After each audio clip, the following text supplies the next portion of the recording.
കൂട്ടുകാർക്ക് നല്ലൊരു രാത്രി ആശംസിച്ചുകൊണ്ട് മാമ്പഴത്തിന്റെ പുതിയ വീഡിയോയിലേക്ക് സ്വാഗതം. നമുക്ക് നേരെ ഗോവിന്ദിന്റെ ഗീതുവിന്റെ അടുത്ത ആഴ്ചയിലെ പ്രമോ വിശേഷത്തിലേക്ക് പോയാലോ. അടുത്ത ആഴ്ചയിലെ പ്രമോ വിശേഷത്തെ നമ്മൾ കാണാൻ പോകുന്നേ വരുണിന്റെ കള്ളത്തരങ്ങളൊക്കെ പൊളിച്ചടുക്കി അവന്റെ കർണം തീർത്ത് കൊടുക്കുന്നുണ്ട് ഗീതു. അതോടൊപ്പം തന്നെ വേറൊരു വിശേഷം എന്ന് പറഞ്ഞിട്ടുണ്ടെങ്കിൽ സുവർണയുടെ കർണവും പോയിക്കുന്നുണ്ട്. വേറെ ആരുമല്ല കർണം പോയിക്കുന്ന രേഖയാണ്. അതിന്റെ വിശേഷങ്ങളും അതോടൊപ്പം തന്നെ ഗീതുവും ഗോവിന്ദും ഒരു പുതിയ ജീവിതമൊക്കെ തുടങ്ങുകയാണ്. ഗീതുവിന്റെ കാല് പിടിച്ചു മാപ്പ് പറയുന്നുണ്ട് രാധികാമ്മ. അതിന്റെ വിശേഷങ്ങളൊക്കെയാണ് നമ്മൾ കാണാൻ പോകുന്നത്. ഇന്നൊക്കെ തന്നെ നമ്മൾ കണ്ടു. രാധികാമ്മ അവസാനം പിടിക്കപ്പെടുമെന്നായി കഴിഞ്ഞപ്പോഴത്തേനും കാഞ്ചന രാധികാമ്മയുടെ രക്ഷയ്ക്ക് എത്തുന്നുണ്ട്. കാരണം ഒരു ഇച്ചിരി സെക്കൻഡുകൾക്ക് വ്യത്യാസത്തിലാണ് രാധികാമ്മ രക്ഷപ്പെട്ടു പോകുന്നത്. കാഞ്ചന ഗീതു ഫോൺ വിളിക്കുന്നത് കേട്ട് കഴിഞ്ഞപ്പോഴത്തേനും ആ സംഭാഷണം കേട്ട് കഴിഞ്ഞപ്പോൾ കാഞ്ചനയ്ക്ക് മനസ്സിലായി ഗീത പോയടത്തേക്ക് ഗോന്തുമാമയും പോയിട്ടുണ്ടെന്ന്. പക്ഷേ ഇവരുടെ ടിസ്റ്റുകളൊന്നും കാഞ്ചനയ്ക്ക് അറിയില്ലായിരുന്നു രാധികാമ്മയുടെ. ഇത് പറഞ്ഞു കഴിഞ്ഞപ്പോൾ രാധികാമ്മ ഉടനെ വിളിച്ച് ഗോവിന്ദനോട് കാര്യം പറയുന്നുണ്ട്. ദേ ഗീതു ഇഞ്ചിമുക്കിലെ ഗസ്റ്റ് ഹൗസിലേക്ക് പോയിട്ടുണ്ട്, അങ്ങോട്ടാണ് കിഷോറും പോയിട്ടുണ്ടെന്ന് ഒരു ഇൻഫർമേഷൻ. ഇത് ഗോവിന്ദൻ മനസ്സിലാക്കിയിരുന്നു. പക്ഷെ ഇതെല്ലാം കേട്ട് കഴിഞ്ഞപ്പോൾ ഗീതുവിന് അവർണെങ്കിലും ഒരു ഞെട്ടലുണ്ടാകുന്നേ. ഗീതുവിന് മനസ്സിലായി രാധികാമ്മയ്ക്ക് നേരത്തെ എന്തോ ഒരു സംഭവം മണത്തറിഞ്ഞിട്ടുണ്ട്. ഗോവിന്ദൻ ഇങ്ങോട്ട് വരുന്നത് അതുകൊണ്ടാണ് രാധികാമ്മ കാരണം മറിഞ്ഞിരിക്കുന്നത്. പക്ഷേങ്കിൽ കിഷോർ പെട്ടായിരുന്നു. കിഷോർ മാത്രമല്ല വരുണും പെട്ടു. അങ്ങനെ കിഷോറിനോട് ഈ വിവരങ്ങൾ വിളിച്ചു പറഞ്ഞ് ആരാന്ന് ചോദിക്കുകയാണ് ഗോവിന്ദ. എല്ലാരും കൂടി നിൽക്കുകയാണ്. അപ്പൊ രാധികാമ്മ ഇങ്ങനെയൊക്കെ പറഞ്ഞു കഴിഞ്ഞപ്പോ തന്നെ ഗീതു പറഞ്ഞു അത് രാധികാമ്മ കള്ളം പറയണ, രാധികാമ്മ കൂടെ കൂടിച്ചേർന്ന ഈ നാടകങ്ങളെ കളിച്ചെന്ന്. പക്ഷെ രാധികാമ്മേനെ കുറ്റപ്പെടുത്താനായിട്ട് ഗോവിന്ദ് സമ്മതിച്ചില്ല. ഗോവിന്ദ് പറഞ്ഞു നീ എന്താ ഗീതു പറയുന്നേ, കൃത്യസമയത്തിന് മുമ്പ് രാധികാമ്മ എന്നോട് വിളിച്ചു പറഞ്ഞിട്ടുണ്ടായിരുന്നു കിഷോർ ഇങ്ങോട്ട് വരുന്നുണ്ട്. നിന്നെയും കിഷോറിനെയും വെച്ചിട്ട് രാധികാമ്മയ്ക്ക് ചില തെറ്റിദ്ധാരണകളൊക്കെ ഉണ്ടായിരുന്നു. പക്ഷേങ്കില് അതൊക്കെ രാധികാമ്മയ്ക്ക് മാറിയെന്ന് പറയണം. പക്ഷെ ഗീതുവിന് ഒരു കാര്യം മനസ്സിലായി, ഇവര് വലിയ നാടകം തന്നെയാണ് കളിക്കുന്നത്. പക്ഷെ അപ്പോഴും ഒരു ചോദ്യം ബാക്കിയായി, കിഷോറിനോട് കാര്യങ്ങളൊക്കെ ആരാ വിളിച്ചു പറഞ്ഞേ. അങ്ങനെ വരുണിന്റെ നേർക്ക് കൈ ചൂണ്ടുവാണ്. എല്ലാരും വരുണിനെ നോക്കുവാണ്. അപ്പൊ വരുണൊന്നും മിണ്ടാതെ തലകുനിച്ച് നിൽക്കുവാണ്. ഈ സമയത്ത് രാധികാമ്മ കണ്ണും കൈയോ കാണിക്കുന്നുണ്ട്. എന്തെങ്കിലും ആ വരുണാന്ന് പറഞ്ഞില്ലെങ്കിൽ രാധികാമ്മ ഇതിനകത്ത് ഉൾപ്പെടുമെന്നുള്ള കാര്യം രാധികാമ്മയ്ക്ക് മനസ്സിലായി. എന്ത് ചെയ്യാൻ പറ്റും. പിന്നീട് വരുണിനോട് ചോദിച്ചു നീ എന്താടാ മിണ്ടായിരിക്കണേ, നീ എല്ലാടാ കിഷോറിനോട് വിളിച്ചു പറഞ്ഞത് ഗീതു ഇങ്ങോട്ട് പോന്നിട്ടുണ്ടെന്ന്, എന്തിനു വേണ്ടിയാ നീ ഇത് ചെയ്തേന്ന് ചോദിക്കുകയാണ്. ഈ സമയത്ത് വരുണൊന്നും മിണ്ടാ നിൽക്കുക. ഇത് കേട്ടപ്പോ ഗീതു പറഞ്ഞു അവൻ പറയില്ല, കാരണം എന്നെ ആ വീട്ടിൽ നിന്ന് അടിച്ചിറക്കാനായിട്ട് അവൻ കണ്ടെത്തിയ മാർഗമായിരുന്നു ഇത്. അപ്പൊ പിന്നെ പ്രത്യേകിച്ച് പറയേണ്ട ആവശ്യമില്ലോ എന്ന് പറയണം. ഇത് കേട്ടും ഗോവിന്ദൻ കൂടി എന്നിട്ട് പറഞ്ഞു നീ ഇത്ര വൃത്തിയായിട്ടവനാന്ന് ഞാൻ അറിഞ്ഞില്ല. എന്നാലും അന്നം തന്നെ തന്ന കൈക്കിട്ട് തന്നെ നീ തിരിച്ചു കൊത്തിയില്ലടാ. നിനക്ക് ഇത്രമാത്രം ദുഷ്ടത്തരം എങ്ങനെ കാണിക്കാൻ പറ്റുന്നടാന്ന് പറയണം. ഇത് കേട്ട് വരുണ് തലകുണിച്ച് നിൽക്കുകയാണ്. വരുണിനോട് പറഞ്ഞു ഇനി മേലാൽ എന്റെ കൺമുന്നിൽ നിന്നെ കണ്ടുപോയക്കരുത്, എങ്ങോട്ടാന്ന് വെച്ചാൽ പൊക്കോണം നീ, ഒരിക്കലും എന്റെ കൺമുന്നിൽ കണ്ടുപോയക്കലെന്ന് പറയണം. ഇത് കേട്ട് വെച്ചും വരുൺ പറഞ്ഞു ഗോവിന്ദേട്ട എനിക്കൊരു തെറ്റ് പറ്റിപ്പോയതാ. തെറ്റോ? ഇത് തെറ്റൊന്നും പറയാൻ പറ്റില്ലടാ. കൃത്യസമയത്ത് തന്നെ ഞാൻ ഇവിടെ വന്നില്ലായിരുന്നെങ്കിൽ ഇവിടെ എന്താ സംഭവിച്ചാനും. ഇവനെ ഈ കശ്മലൻ ഗീതുവിനെ പിച്ച് ചെയ്യുന്നില്ലായിരുന്നോ? പിന്നീട് നീയൊക്കെ പരുത്തി തീർക്കും. ഇവനും അവളും തമ്മിൽ ബന്ധം ഉണ്ടായിരുന്നൊക്കെ. അവസാനം ഗീതുവിന് എന്തെങ്കിലും സംഭവിച്ചു പോയായിരുന്നെങ്കിലോ നീ ഉത്തരവാദിത്തം പറയുമായിരുന്നോടാന്നൊക്കെ ചോദിക്കണം. അപർണയാണ് ഈ സമയത്ത് തിളച്ചു നിൽക്കുമായിരുന്നു. കിഷോർ എന്ത് ചെയ്യണമെന്ന് അറിയില്ല. കിഷോർ ഇരിക്കുക. കിഷോറിന്റെ പ്ലാനുകളും പദ്ധതിയെല്ലാം പൊളിഞ്ഞു. രാധികാമ്മയെ വരുന്ന നേരെ കിഷോറിന് നേരെ തിരിഞ്ഞു. പിടിച്ചു നിൽപ്പിന് വേണ്ടിയിട്ട് ഇനിയിപ്പോ കിഷോറിനെ കുറ്റപ്പെടുത്തിയല്ലേ പറ്റുള്ളൂ. രാധികാമ്മ പറഞ്ഞു ഇവന് എല്ലാത്തിനും കാരണക്കാരൻ കിഷോർ, ഇവനാണ് ഇല്ലാത്ത നുണക്കഥകളൊക്കെ ഗീതുവിനെ പറ്റി ഞങ്ങളോട് പറഞ്ഞു പരത്തിയത്. ഇല്ലാത്ത തെളിവുകളൊക്കെ കൊണ്ടു ഞങ്ങളെ കാണിച്ചു. ഇവനും ഗീതവും തമ്മിൽ ബന്ധമുണ്ടെന്ന് വരുത്തി തീർക്കുവതേ. പക്ഷേങ്കില് ഇതൊന്നും ഞങ്ങൾക്ക് അറിയത്തില്ലായിരുന്നു. വരും പറഞ്ഞു ഗോവിന്ദേട്ടൻ എന്നോട് ക്ഷമിക്കണം. ശരിക്കും ഗീതവും കിഷോറും തമ്മിൽ ബന്ധമുണ്ടെന്ന് കരുതിയിട്ട് തന്നെയാ ഞാൻ ഇവരുടെ കള്ളക്കളികൾ പൊളിച്ചെടുക്കാനായിട്ട്. അപ്പൊ കിഷോർ എന്നോട് പറഞ്ഞിട്ടുണ്ടായിരുന്നു. കിഷോർ പറഞ്ഞിട്ടാ ഗീതു ഇങ്ങോട്ട് വരുന്നേ ഒക്കെ പറഞ്ഞിട്ടുണ്ടായിരുന്നു. പക്ഷെ ഞാൻ ഇതിനകത്ത് നിരപരാധിയാന്നൊക്കെ വരുണും പറയുവാണ്. ഇത് പക്ഷെ ഗോവിന്ദനും വിശ്വാസം വന്നില്ല. ഗോവിന്ദ് നല്ല ദേഷ്യത്തിലായിരുന്നു. പക്ഷെ അപ്പോഴും ഗീതുവിന്റെ വിഷമം എന്ന് പറഞ്ഞിട്ടുണ്ടെങ്കിൽ രാധികാമ്മ രക്ഷപ്പെട്ടല്ലാന്ന് ഓർത്താണ്. ഗീതു മനസ്സിക്കരുത് നിങ്ങൾ എത്രയാളും രക്ഷപ്പെടാൻ പോകുന്നില്ല. പല നാൾ കള്ളൻ ഒരു നാൾ പിടിക്കപ്പെടുമെന്ന് പറഞ്ഞാല് എപ്പോഴെങ്കിലും എന്റെ കൈ കിട്ടും. ഇപ്പം നിങ്ങൾ രക്ഷപ്പെട്ടു, പക്ഷേ എങ്കിൽ എപ്പോഴും നിങ്ങൾക്ക് അങ്ങനെ രക്ഷപ്പെടാൻ പറ്റില്ല. പിന്നീട് അവരുടെ കിഷോണ്ട് പറഞ്ഞു നീ എങ്ങോട്ട് വേണം പൊക്കോ, നിന്നെപ്പോലൊരു ഭർത്താവിന് എനിക്ക് വേണ്ട. അല്ലെങ്കിൽ ഇതെന്റെ ഡാഡി എങ്ങനെ അറിഞ്ഞിട്ടുണ്ടല്ലോ, നിന്നെ വെറുതെ വെച്ചേക്കില്ല. നീ ഇത്ര ദുഷ്ടനാന്ന് ഞാൻ അറിഞ്ഞിരുന്നില്ല കിഷോറെ. നിന്നെ രക്ഷിക്കാൻ വേണ്ടി മാത്രമാണ് ഞാൻ ബുള്ളറ്റ് ഊരി മാറ്റിയത്. പക്ഷെ നീ ചെയ്തതോ, നീ ഇത്ര പാപിയാന്ന് ഞാൻ അറിഞ്ഞില്ല എന്ന് പറയണേ. നിന്റെ ഒരു കുഞ്ഞിന്റെ വയറ്റി വളരുന്നുണ്ട്, അതുകൊണ്ട് നീ ഇപ്പോഴും ജീവിച്ചിരിക്കുന്നു. ഇല്ലെങ്കിൽ ഈ നിമിഷം നിന്നെ തീർത്ത് കളഞ്ഞാനൊന്ന് പറയാം എന്നും പറഞ്ഞ് അപർണയും ഇങ്ങോട്ട് പോവുകയാണ്. കിഷോറിന് പിന്നെ എന്ത് ചെയ്യണമെന്ന് അറിയത്തില്ല. ഗീതു അപർണയും ഇങ്ങോട്ട് പോകാനായിട്ടിറങ്ങുക.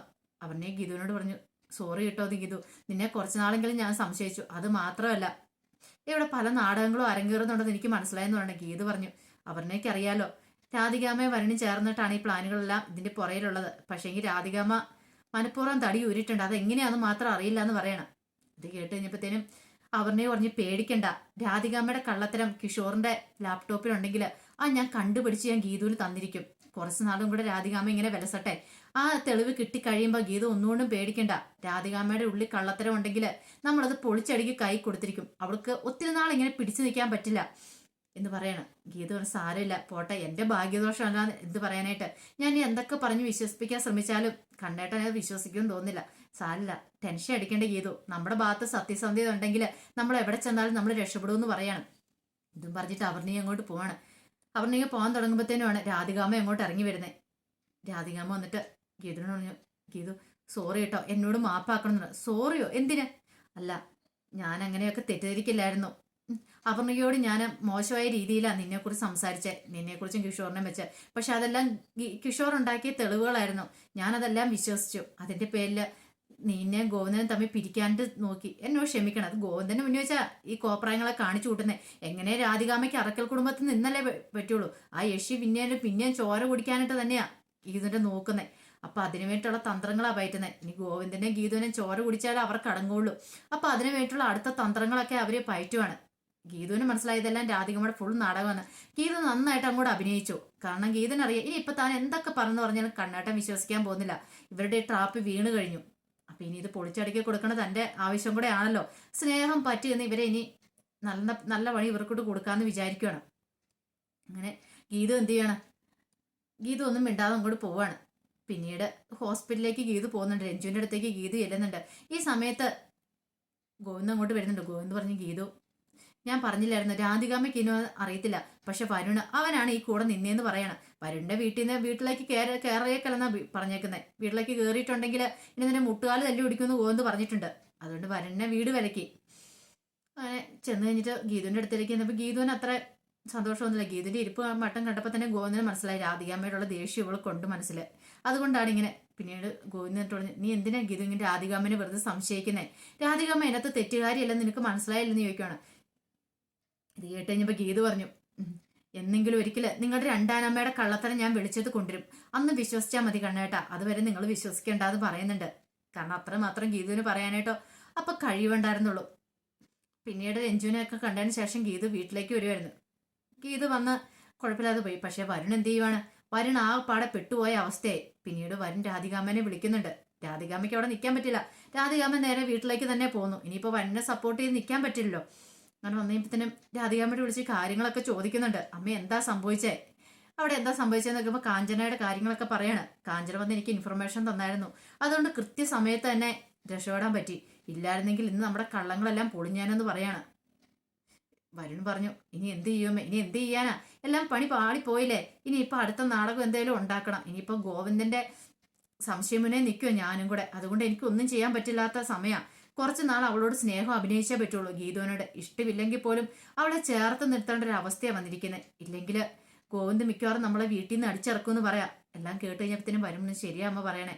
പക്ഷെ ഞാൻ എന്ത് ചെയ്യും, എനിക്കിനി ആ വീട്ടിൽ കയറാൻ പറ്റില്ലല്ലോ എന്ന് പറയണം. ഇത് കേട്ട് കഴിഞ്ഞപ്പോഴത്തേനും രാധികാമ്മ പറഞ്ഞു, ഇപ്പൊ നീ ഒന്നും ചെയ്യാൻ പോണ്ട. ഇപ്പൊ നിന്നെ സപ്പോർട്ട് ചെയ്ത് ഇവിടെ പറഞ്ഞിട്ടുണ്ടെങ്കിൽ മിക്കവാറും ഞാനും കൂടി ഇവിടെ നിന്ന് ഇറങ്ങേണ്ടി വരും. നീ തൽക്കാലം അവിടെ പിടിച്ചു വയ്ക്കുക, എന്തേലും വഴിയുണ്ടോ നോക്കാം, നിന്നെ വീട്ടിൽ കയറ്റാണെന്ന് പറയാണ്. പിന്നീട് ഗീതുവിന്റെ അടുത്തേക്ക് രേഖ വരുന്നുണ്ട്. രേഖയ്ക്ക് വല്ലാത്ത സങ്കടവും വിഷമമൊക്കെ ഉണ്ടായിരുന്നു കിഷോറിന്റെ കാര്യം. പിന്നെ അതോടൊപ്പം സന്തോഷം ഉണ്ടായിരുന്നു. പക്ഷെ രാധികാമ്മയുടെ കള്ളത്തരം പൊളിച്ചെടുക്കാൻ പറ്റിയില്ലോ, അതിനകത്തൊരു വിഷമം ഉണ്ടായിരുന്നു. പിന്നീട് ഗീതു പറഞ്ഞു, ഇതൊന്നും ഓർത്ത് രേഖയിച്ച് സങ്കടപ്പെടണ്ട കേട്ടോ, എല്ലാം ശരിയാവും പറയുന്നുണ്ട്. പക്ഷെ സുവർണയും വരുണും ഒന്നിച്ചാ താമസം എന്നുള്ള വിവരം പിന്നീടാണ് ഗീതുവിന് ലഭിക്കുന്നത്. അത് അജാസാണ് വിളിച്ചു പറയുന്നത്. വീട്ടിൽ നിന്ന് പുറത്തായി കഴിയുമ്പോഴത്തേനും വരുണിനോടൊപ്പം സുവർണയും കൂടെ ഉണ്ടെന്നുള്ള വിവരം അജാസ് ഗീതുവിനോട് വിളിച്ചു പറയണം. ഇത് അറിഞ്ഞു കഴിഞ്ഞപ്പോഴത്തേനും എന്ത് ചെയ്യുവാണ്, ഗീതു രേഖേനും കൂട്ടി പോവാണ്. രേഖയോട് പറഞ്ഞു, നമുക്കൊരു സ്ഥലം വരെ പോകാനുണ്ടെന്ന് പറയാം. എങ്ങോട്ട് പോകാനാ, ബാ ഞാൻ പറയാന്ന് പറഞ്ഞ് കൂട്ടിക്കൊണ്ട് പോവാണ്. അങ്ങനെ രേഖേനെയും വിളിച്ചോണ്ട് ഗീതു അങ്ങോട്ട് ചെല്ലുവാണ്. വരുണും സുവർണയും കൂടെ താമസിക്കുന്നിടത്തേക്ക്. അങ്ങനെ ചെന്ന് കോളിമ്പൽ അടിച്ച് കഴിയുമ്പോൾ നേരെ വന്ന് കതവ് തുറക്കുന്ന വരുണാണ്. വരുൺ കതവ് തുറന്നു കഴിഞ്ഞപ്പോഴത്തേനും രേഖയും ഗീതുവിനെയും കൊണ്ട് ഒരു നിമിഷം ഞെട്ടിത്തെരിച്ചു പോയി. അങ്ങോട്ട് അകത്തേക്ക് കയറുമ്പോൾ അവിടെ സുവർണയെ ഉണ്ടായിരുന്നു. സുവർണയെ കണ്ടു കഴിഞ്ഞപ്പോൾ തന്നെ രേഖയ്ക്ക് കാര്യങ്ങളൊക്കെ ഏകദേശം മനസ്സിലായി. ഇത് കണ്ടു കഴിഞ്ഞപ്പോൾ തന്നെ ഗീതു പറഞ്ഞു, ഇത് നിന്റെ അവസര, സോറി ഇത് നിങ്ങളുടെ അവസരം രേഖച്ചി. ഇത് നിങ്ങൾക്കുള്ള വീണ് കിട്ടിയ അവസരമാണ് എന്ന് പറഞ്ഞു തീരുന്നതിന് മുമ്പ് സുവർണയുടെ കർണം തീർത്ത് ഒറ്റ ഒരെണ്ണം അങ്ങ് പൊട്ടിക്കും അത് രേഖ. കാരണം വരുണിന്റെ കള്ളത്തരങ്ങള് സുവർണനെ വരുണിനെ ഒരുമിച്ച് പിടിക്കും അതെ. കിഷോറിനെയും ഗീതുനെയും കൂടെ ഒരുമിച്ച് പിടിക്കാനായിട്ട് വരുൺ വല വീശെങ്കില് അവസാനം സുവർണയും വരുണിനെയും കൂടെ ഒരുമിച്ച് അങ്ങോട്ട് പിടിക്കുവാണ്. പിടിച്ചു കഴിഞ്ഞിട്ട് സുവർണയുടെ കർണം തീർത്ത് പൊട്ടിച്ചിട്ട് രേഖ പറഞ്ഞു, ഇത് ഞാൻ തരണ്ട ആർക്കാന്നറിയാലോ, പക്ഷെ ഇതിപ്പം ഞാൻ തരുന്ന ഇവിടെയാണ്, ഇവിളിക്കെട്ടാണ് ഞാൻ കൊടുക്കുന്നത്. ഇതിപ്പോ വരുണേട്ടന്റെ കവിളത്ത് കിട്ടിയെന്ന് വിചാരിച്ചോളം പറയാണ്. അത് മാത്രമല്ല ഗീതു വരുണിന്റെ കോളറിന് ഇങ്ങോട്ട് കുത്തിപ്പിടിക്കണം. നാണമില്ലേ ഒരു ഭാര്യ ഉണ്ടായിട്ട് ഇവളുടെ കൂടെ വന്നോട് പൊറുക്കാനായിട്ട്. വല്ലവന്റെ അവിഹിതം കണ്ടുപിടിക്കാൻ നടക്കുന്ന സമയത്ത് സ്വന്തമായിട്ട് എന്താ ചെയ്യുന്നതെന്ന് ആദ്യം നോക്ക്.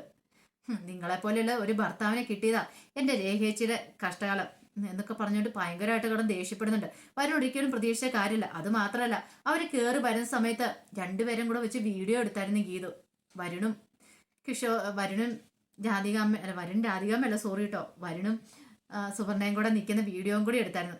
ഇതുപോലെ തന്നെയല്ലായിരുന്നോ സുവർണ വീഡിയോ പിടിച്ചേ, അതുപോലെ തന്നെ വീഡിയോയും കൂടെ അങ്ങ് പിടിച്ചായിരുന്നു. എന്നിട്ട് പറഞ്ഞു, ഇനി നിനക്കെതിരെ ഞങ്ങൾ കേസ് കൊടുക്കാൻ പോവാ, അധികം വൈകാതെ തന്നെ ഡിവോഴ്സിന് ഞങ്ങൾ കേസും ഫയൽ ചെയ്യുമെന്ന് പറയാണ്. ഇത് കേട്ട് ഞെട്ടിത്തിരിച്ചിരിക്കുകയാണ് വരുണും. മനസ്സിലായി അങ്ങനെയും കൂടെ എന്തെങ്കിലും സംഭവിച്ചുകൊണ്ട് തനിക്ക് ഒരിക്കലും ആർക്കെങ്കിലും വീട്ടിലേക്ക് കയറാൻ പറ്റില്ല. ഗോവിന്ദൻ ഇത് അറിഞ്ഞു കഴിഞ്ഞിട്ടുണ്ടെങ്കിൽ പിന്നെ ഒരിക്കലും തന്നെ വീട്ടിൽ കയറ്റില്ലെന്ന് മനസ്സിലായി. അപ്പൊ ആകെപ്പാടെ വെപ്രാളപ്പെട്ട് വരുണ് നിൽക്കുകയാണ്. അപ്പൊ അതിന്റെ വിശേഷങ്ങളൊക്കെ കാണാൻ പോന്നെ. എന്താണെങ്കിലും ഇനി വരും ദിവസങ്ങൾ ഗീത വെറുതെ ഇരിക്കത്തില്ല. ഗീത ശക്തമായ തെളിവുകൾക്കായി മുന്നോട്ട് പോകും. പക്ഷെ രാധികാമ്മ അവരെന്താ ചെയ്തു കൂട്ടെന്ന് പറയാൻ പറ്റില്ല. അവരെല്ലാ തന്ത്രങ്ങളും പയറ്റും ആ വീട്ടിൽ പിടിച്ചു വയ്ക്കാൻ വേണ്ടിയിട്ട്. പക്ഷെ ഒരു കാര്യമുണ്ട്, രഞ്ജു അങ്ങോട്ട് ചെന്നിട്ടുണ്ടെങ്കിൽ രഞ്ജുവിനെ വിജയലക്ഷ്മിനെ തമ്മിൽ അടുപ്പിച്ചിട്ടുണ്ടെങ്കിൽ അവസാനം ഗീത ആ സത്യങ്ങളൊക്കെ അറിയാം. ഗോവിന്ദന്റെ അമ്മയാ വിജയലക്ഷ്മി എന്നൊക്കെ അതൊക്കെ അറിഞ്ഞിട്ടുണ്ടെങ്കിൽ പിന്നെ ഗീതുവിന് കാര്യങ്ങൾ ഒന്നുകൂടി എളുപ്പമായി തീരും രാധികാമ്മനെ അടിച്ചു പുറത്താക്കാനുള്ളത്. അപ്പൊ അതിന്റെ വിശേഷങ്ങളൊക്കെ വരുന്നുള്ളൂ. ആ വിശേഷങ്ങൾക്കായി നമുക്ക് എല്ലാവർക്കും കാത്തിരിക്കാം കേട്ടോ. ഒരിക്കൽ കൂടി എല്ലാവർക്കും നല്ലൊരു രാത്രി ആശംസിച്ചുകൊണ്ട് നിർത്തുന്നു. നന്ദി.